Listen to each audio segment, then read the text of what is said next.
Alright folks, welcome back to Just Podding Around, where we talk wrestling history, chaos and everything in between. Grab a drink, settle in, and today we're stepping into the cage. Not just any cage, the double ring, steel wall monster known as WarGames. This isn't your grandma's wrestling match. This is Dusty Rhodes' wild imagination brought to life after watching Mad Max Beyond Thunderdome. So, buckle up, because we're diving into one of the most legendary, most brutal, most who the hell thought this was a good match types in wrestling history. So, what is WarGames?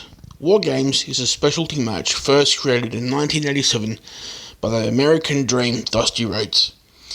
And leave it to Dusty to look at a dystopian apocalypse movie and say, yeah, we need that in wrestling.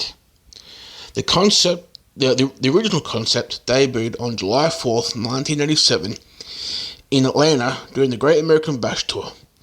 Picture this: 2 rings sitting side by side. One massive steel cage built around both rings. A roof on top, because apparently Dusty wanted to make sure nobody had any bright ideas about escaping. It was chaos in a box. A match built to trap factions, force violence and settle feuds with absolutely zero chance of anyone bailing when things got spicy. So here are the original rules for that match beyond. Back in the NWA and WCW days, WarGames had a very specific rhythm. Here's how the OG format went. 2 wrestlers start, 1 from each team. They fight for 5 minutes. Then the team with the advantage, usually determined by a coin toss that the heels mysteriously won 98% of the time, sends the next member.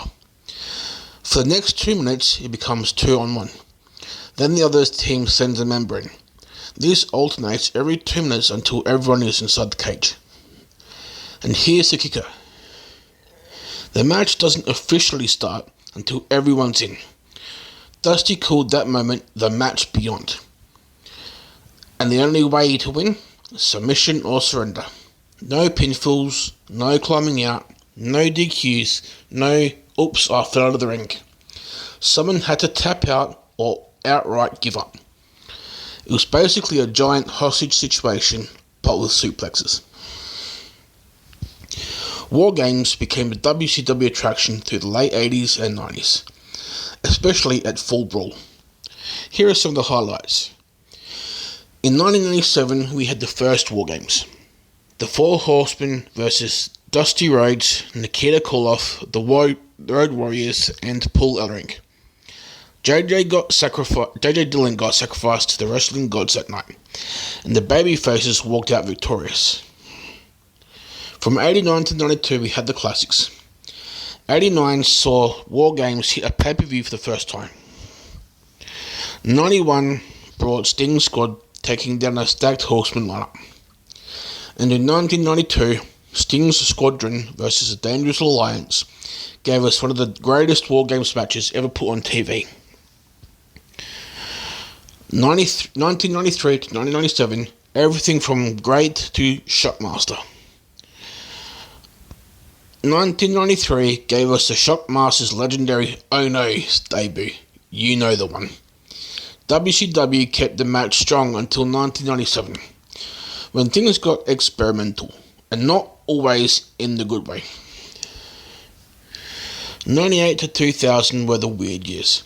3 teams, triple cages, Vince Russo doing Vince Russo things. By the time WCW went down in 2001, WarGames had been shelved, and honestly, it probably needed a nap. Then we got the WWE NXT Revival, or WarGames 2.0. WarGames returned from the dead in 2017, brought back by Triple H for NXT. This version kept the double rings, keeps the staggered entries, but makes some changes. No roof, so people can dive, climb, moonsault, and do things that make your knees hurt just watching. Pinfalls now count after all wrestlers enter. 3-minute intervals between new entrants.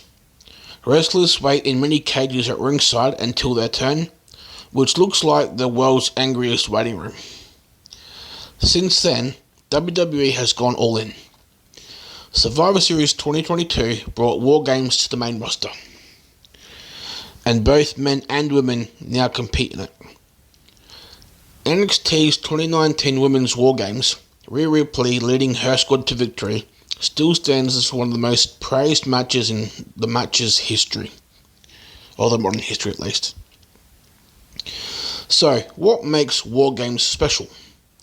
WarGames is unique because there's 2 rings which no other match uses that setup. Team warfare. No tags, no eliminations, just full-blown gang warfare. Then there's the staggered chaos. The early advantage creates drama, momentum, and absolute carnage when the final member enters. One fall ends everything. Once someone taps or gets pinned, it's over for both rings and all 10 people. It's part strategy, part human demolition derby, part who's walking out of here in one piece. Dusty called it human chess. And honestly, it's more like human Jenga. One wrong move and the whole thing collapses. So here's some of the legendary feuds. And the match gave us some iconic rivalries. The Four Horsemen versus Dusty's Army, Sting's Squadron versus the Dangerous Alliance, WCW versus the NWO, the Undisputed Era dominating NXT's early WarGames, the Bloodline Saga hitting WarGames at Survivor Series 2022. If a feud hits WarGames, WWE is basically saying, alright, we're finishing this. Nobody's going home clean. And there you have it. WarGames from Dusty origins to WWE's modern spectacle. 2 rings, 1 cage, a whole lot of violence, and one of the coolest match types ever created. If you enjoyed this dive, make sure you follow the podcast, drop a review, and let me know which match type you want broken down next. Until next time, this has been Just Putting Around, and remember, in life and in WarGames, try not to tap out too early.